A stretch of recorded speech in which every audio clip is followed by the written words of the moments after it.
I would say that this is, from at least a political point of view, quickly turning into a dud of a story. What am I talking about here? Which is wild. This has been for 3 weeks Exactly. Now. Take a look here. Google searches for Epstein down 89% versus just 3 weeks ago, falling through the floor. It is no longer the top term searched alongside Donald Trump's name. That's been trading off between Taros and Vladimir Putin, with obviously the meeting coming up later this week. But at this particular point, the American people's interest in this story, it's quickly becoming something of a nothing burger. So out of sight, out of mind, maybe, is applying here a little bit. But has it impacted, have you seen numbers that have this has impacted Trump's popularity, favorability, anything? No, not really. I mean, take a look here. Let's take a look at the overall numbers. Trump's approval rating in July of 2025, it was 45%.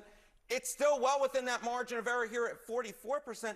And you compare that to where he was in his first term at this point. He was at 37%. So he's 7 points higher, very much in a different political universe now, significantly higher in terms of his overall approval rating than he was at this point in his first term. And more than that, among Republicans, his approval rating is near a record high, hovering right at about that 90% mark. So no, he hasn't lost any of that base. And when it comes to that center of the electorate, he's basically holding on there. And his overall approval rating, 44%, is pretty gosh darn good for him, considering where he was at this point in term number one. What do you think is behind it? Why there hasn't been more movement? Yeah, why hasn't there been more movement? I think this is pretty simple. Take a look here. Nation's top issue is the Epstein case. This is the number of respondents. This isn't the percentage of respondents. This is the number of respondents. In our last CNN poll, look at this.